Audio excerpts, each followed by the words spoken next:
Charter flight দুর্ঘটনায় অজিত পাওয়ারের মৃত্যু হয়েছে। অজিত পাওয়ার সহ 5 জনের মৃত্যু জানিয়েছে ডিজিসিএ। মহারাষ্ট্রের বারামাতিতে ভেঙে পড়ে চার্টার ফ্লাইট। মৃত্যু মহারাষ্ট্রের উপমুখ্যমন্ত্রী অজিত পাওয়ারের।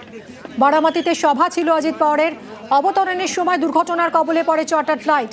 অজিত পাওয়ার সহ 3 যাত্রী, পাইলট এবং এক ক্রিউর মৃত্যুর খবর পাওয়া যাচ্ছে। সকাল 8:45-এ ভেঙে পড়ে চার্টার ফ্লাইট। দুর্ঘটনার কবলে ডাবল ইঞ্জিন চার্টার ফ্লাইট। आ रहा था ट्रैप के नजदीक 100 फुट से नजदीक आके गिर गया है। क्या कहेंगे ये देखा है, आंखों से देखा है। बहुत दुख भरी, दर्द भरी घटना है ये। हमने देखा कि एरोप्लेन जब नीचे आया था ऐसा लग रहा था उसका क्रैश हो जाएगा ऐसा हम सोच रहे थे, तभी क्रैश हो गया। हम देखे कि हमें लगा नहीं क्रैश हो गया है, लेकिन एयर ट्रैप पे उतरेगा ऐसा लगा, उतर रहा है, लेकिन क्रैप हुआ और उसके बाद स्फोट हो गया उसका जबरदस्त। स्फोट होने के बाद वो हम देखने आए, पहले देखा तो उसको आग लगी थी पूरे प्लेन को, और उसके बाद 4-5 स्फोट हो गया विमान में उसका।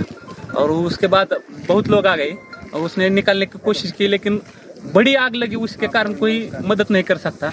लेकिन सब आ गए, तब बाद में उसको उसमें आजिदा था। ये हमारे लिए बहुत शौक की बात में है, ये हमें बता नहीं सकते हम बात में ऐसा। लेकिन हमने देखा है कि पायलट ने भी ट्राई किया होगा कि लैंडिंग करने का, लेकिन लैंडिंग हुआ नहीं है। ये बहुत शौक वाली घटना है। हमने देखा पूरा एक नीचे आ रहा था, ट्रैप पे आ रहा था, ट्रैप के नजदीक 100 फुट से नजदीक आके गिर गया है।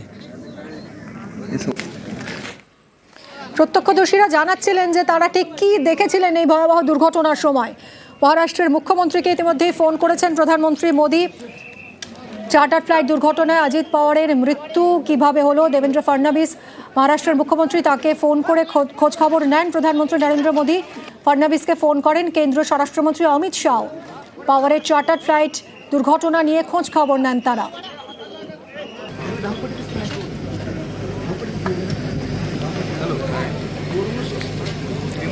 ভয়াবহ দুর্ঘটনা, চার্টার ফ্লাইট দুর্ঘটনায় অজিত পাওয়ারের মৃত্যু হয়েছে। মহারাষ্ট্রের উপমুখ্যমন্ত্রী এনসিপি প্রধান অজিত পাওয়ারের মৃত্যু হয়েছে।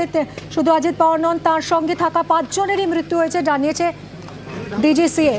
আবির রয়েছে আমার সঙ্গে। আবির, আর কি কোনো তথ্য কিছু পাওয়া গেল কিভাবে দুর্ঘটনা ঘটেছে? কারণ দেখো, আমরা শুরু থেকে বলছিলাম যে লিয়ারজেট 45 এক্সআর হচ্ছে অত্যন্ত জনপ্রিয় এবং একে বলা হচ্ছে যে সুপার পারফর্মিং বিজনেস জেট, এবং সেটি দুর্ঘটনা যেভাবে ঘটেছে তা নিয়ে ইতিমধ্যে রহস্য ঘনীভূত হয়েছে। এখন প্রশ্ন হচ্ছে যে দুর্ঘটনার কারণ কি, কোনো কি মেকানিক্যাল কারণ নাকি প্রাকৃতিক কোনো কারণে দুর্ঘটনাটি ঘটেছে। এবং যেখানে বিমানটি ভেঙে পড়েছে সেই জায়গাটি হচ্ছে রানওয়ে থেকে বেশ কিছুটা দূরে, অর্থাৎ এয়ার স্ট্রিপের ঠিক যে রানওয়ে সেখান থেকে বেশ কিছুটা দূরে এবং পাহাড় জঙ্গল ঘেরা জায়গার মধ্যে। সকালে যখন বিমানটি উড়েছিল এবং বিমানটি অবতরণের সময় আগে পর্যন্ত আবহাওয়া সংক্রান্ত যে কোনো সমস্যা ছিল না। যদি আবহাওয়া সংক্রান্ত কোনো সমস্যা থাকতো তাহলে প্রথমেই ডিজিসিএর তরফ থেকে বিমানটিকে উঠতে দেওয়া হতো না, বা যে সময় বিমানটি সেখান থেকে উঠেছিল তখনও সেই নির্দিষ্ট জায়গার ক্ষেত্রে ওঠার ক্ষেত্রে কোনো একটা অসুবিধার কথা এয়ারপোর্টের তরফ থেকে বলা হতো। ফলে সেক্ষেত্রে কোনো অসুবিধা তৈরি হয়নি। দ্বিতীয়ত, যদি মিড এয়ারে কোনো সমস্যা তৈরি হতো তাহলে বিমানটি মুখ ঘুরিয়ে চলে যেতে পারতো, এক্ষেত্রেও ঘটনা ঘটেনি। ফলে শেষ মুহূর্তে যখন বিমানটি অবতরণের সময় ফাইনাল অ্যাপ্রোচ যাকে বলা যখন চলছিল, সেই সময় কোনোটি ত্রুটি ধরা পড়ে এবং সেই ত্রুটিটা এতটাই নিশ্চয়ই বড় হয়ে যায় যে কারণে হচ্ছে বিমানের পাইলট তিনি নিয়ন্ত্রণ হারান এবং এই ধরনের দুর্ঘটনাটি ঘটেছে। কিন্তু পাইলট যারা রয়েছেন, যারা এই ধরনের বিমান সম্পর্কে অভিজ্ঞ, তাদের যেটা বক্তব্য, এই বিমানের যা ইঞ্জিন, এই বিমানের যা বাকি যে যন্ত্রাংশ তা অত্যন্ত আধুনিক, অত্যন্ত সফিস্টিকেটেড। ফলে এক্ষেত্রে দাঁড়িয়ে এই ধরনের দুর্ঘটনা ঘটার সম্ভাবনা অত্যন্ত ক্ষীণ বলা চলে। ফলে ডিজিসি এর তরফ থেকে এবং তদন্তের পরই জানতে পারা যাবে যে প্রকৃত দুর্ঘটনার কারণ কি। তবে প্রাথমিকভাবে তারা বিমানের কোনো যান্ত্রিক ত্রুটির দিকেই তারা মনে করছেন যে এই ধরনের কোনো যান্ত্রিক ত্রুটি অবতরণের সময় ধরা পড়ে এবং শেষ মুহূর্তে নিয়ন্ত্রণ করতে না পারার কারণে এই ধরনের দুর্ঘটনা ঘটে গিয়েছে। এখনো পর্যন্ত নিকটবর্তী যে এয়ার ট্রাফিক কন্ট্রোল রয়েছে সেখান থেকে বিমানের চালক কোনো মেডে সংকেত পাঠিয়েছিলেন বা ইমার্জেন্সি ল্যান্ডিং করতে চান বলে কোনো সংকেত পাঠিয়েছিলেন, এখনো পর্যন্ত এমন কোনো তথ্য মিনিস্ট্রি অফ সিভিল এভিয়েশন বা ডিজিসিএর তরফ থেকে প্রকাশ করা হয়নি, বা অন্য কোনো সূত্র মারফত সেটা জানতে পারা যাচ্ছে না। ফলে শেষ মুহূর্তে বিমান অবতরণের সময় কোনো একটি ঘটনা ঘটেছে, তারই কারণ অনুসন্ধানের কাজ শুরু করছে ডিজিসিএ।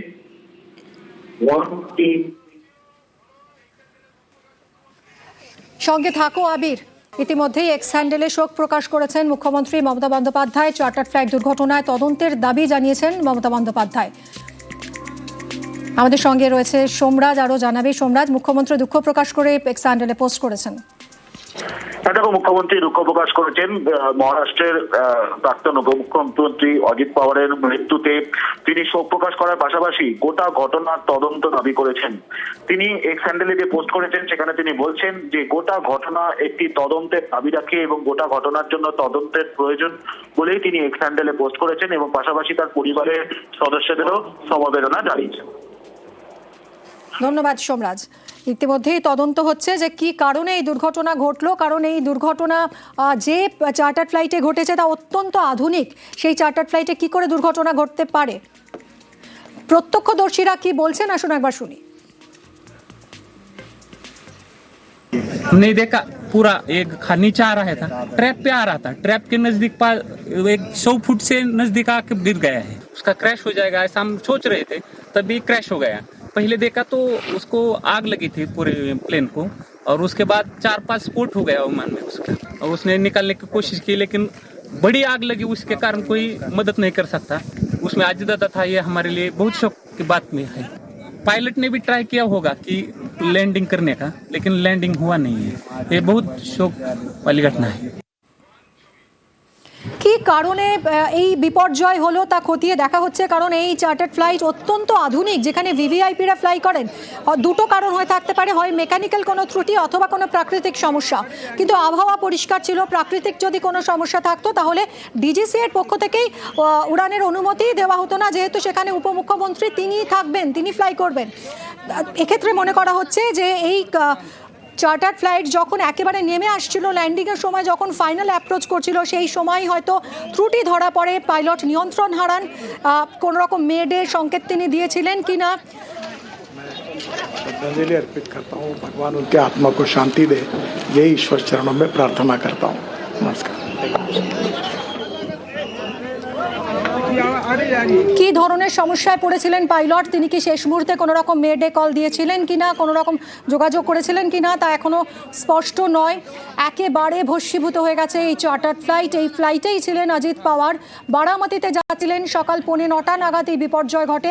বারামতিতে আজ তার 3টে সভা ছিল, জনসভা ছিল, সেই সভায় যোগ দিতেই যাচ্ছিলেন। ঠিক 8:45 নাগাদ বারামতিতে নামার সময় এই দুর্ঘটনা। এবং প্রথমে যেরকম জানা যাচ্ছিল যে গুরুতর আহত হয়েছেন অজিত পাওয়ার, কিন্তু যারা অভিজ্ঞ পাইলট তারা এই যে দুর্ঘটনার যে তীব্রতা, যার জেরে একেবারে ভস্মীভূত হয়ে গেছে চার্টার্ড ফ্লাইট, তা দেখে মনে করা হচ্ছিল যে বাঁচার সম্ভাবনা খুব ক্ষীণ। এবং কিছুক্ষণের মধ্যেই জানা যায় যারা ছিলেন প্রত্যেকেরই মৃত্যু হয়েছে, অজিত পাওয়ার সহ 5 জনেরই মৃত্যু হয়েছে, জানায় ডিজিসিএ। মৈত্রেয়ী রয়েছে আমার সঙ্গে, আরও আপডেট দেবে মৈত্রেয়ী। আর কোনো খবর? দেখো, এখনো পর্যন্ত আমরা যেটা জানতে পারছি যে অজিত পাওয়ারের স্ত্রী সুনেত্রা পাওয়ার এবং তার কাজিন এবং তার ছেলে পার্থ, তারা প্রত্যেকেই দিল্লিতে ছিলেন, কারণ বাজেট সেশন শুরু হওয়ার কথা ছিল এবং সেই পরিস্থিতিতে দাঁড়িয়ে তারা দিল্লিতেই ছিলেন এবং তারা দিল্লি থেকে এই মুহূর্তে তারা রওনা দিয়েছেন মহারাষ্ট্রের দিকে। এবং ইতিমধ্যে প্রধানমন্ত্রী নরেন্দ্র মোদীর তরফ থেকেও কিন্তু একটি পোস্ট আমাদের সামনে এসেছে এবং সেখানে তিনি অত্যন্ত পরিশ্রমী নেতা হিসেবে উল্লেখ করেছেন অজিত পাওয়ারকে এবং তার মৃত্যুতে গভীর শোক জ্ঞাপন করেছেন নরেন্দ্র মোদী। ফলে আর কিছুক্ষণের মধ্যেই সরকারিভাবে তাদের যে মহারাষ্ট্র সরকারের তরফ থেকে সমস্ত যে বক্তব্য সেটাও সামনে আসছে।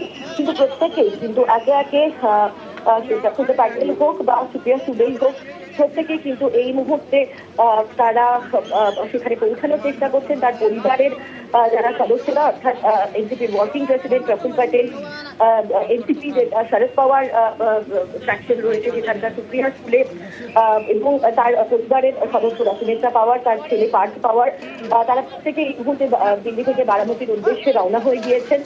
এবং একই সঙ্গে আমরা যেটা জানতে পারছি যে মহারাষ্ট্রের মুখ্যমন্ত্রী তিনিও তিনি বারামতির দিকে তিনিও রওনা হয়ে গিয়েছেন। এই মুহূর্তে সব দিক থেকে চেষ্টা করা হচ্ছে যে তার পরিবারের পাশে সবাই থাকার চেষ্টা করতে, এবং মহারাষ্ট্রের এবং বিশেষত বারামতির মানুষের কাছে এটা খুব বড় একটা ধাক্কার জায়গা। তার কারণ বারামতি থেকে 1991 সাল থেকে জড়িয়ে হয়ে আসছেন। একদমই সঙ্গে থাকো মৈত্রেয়ী, সঙ্গে থাকো।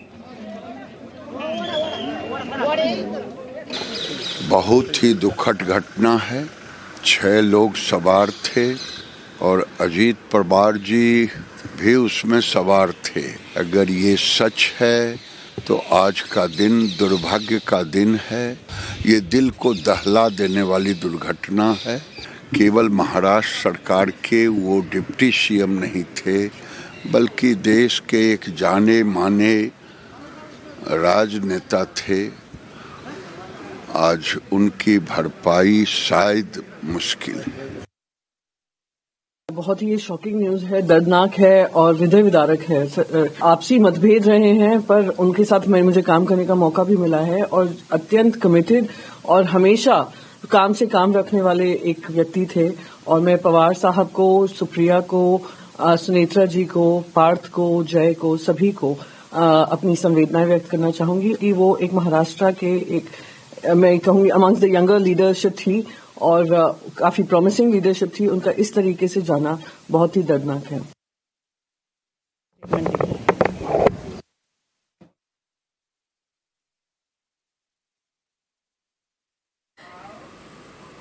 শোকের ছায়া মহারাষ্ট্র জুড়ে, শোকের ছায়া রাজনৈতিক মহলে, শোক নেমেছে পাওয়ার পরিবারেও। শরৎকন্যা সুপ্রিয়া শোলে তিনি যাচ্ছেন, গোটা পরিবারে শোকের ছায়া।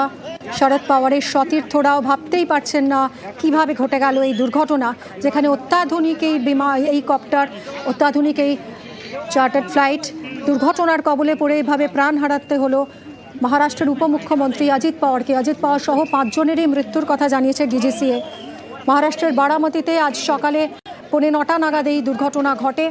মহারাষ্ট্রের উপমুখ্যমন্ত্রী অজিত পাওয়ার ছিলেন এই ফ্লাইটে। পাহাড়ি এলাকায় ক্র্যাশ ল্যান্ডিং হয় এবং এই নিয়েই মহারাষ্ট্রের মুখ্যমন্ত্রীকে ফোন করেছেন প্রধানমন্ত্রী নরেন্দ্র মোদী। চার্টার্ড ফ্লাইট দুর্ঘটনায় অজিত পাওয়ারের মৃত্যুর কারণ জানতে চেয়েছেন। দেবেন্দ্র ফডনবিসকে ফোন করেছেন প্রধানমন্ত্রী মোদী। ফডনবিসকে ফোন কেন্দ্রীয় স্বরাষ্ট্রমন্ত্রীরও। পাওয়ারের চার্টার্ড ফ্লাইট দুর্ঘটনা নিয়ে খোঁজখবর নিয়েছেন তারা। চার্টার্ড ফ্লাইট দুর্ঘটনায় তদন্তের দাবি জানিয়েছেন রাজ্যের আমাদের মুখ্যমন্ত্রী মমতা বন্দ্যোপাধ্যায়। চার্টার্ড ফ্লাইট দুর্ঘটনায় অজিত পাওয়ারের মৃত্যুতে শোক প্রকাশ করেছেন মমতা বন্দ্যোপাধ্যায়। এক্স হ্যান্ডেলে পোস্ট করেছেন তিনি।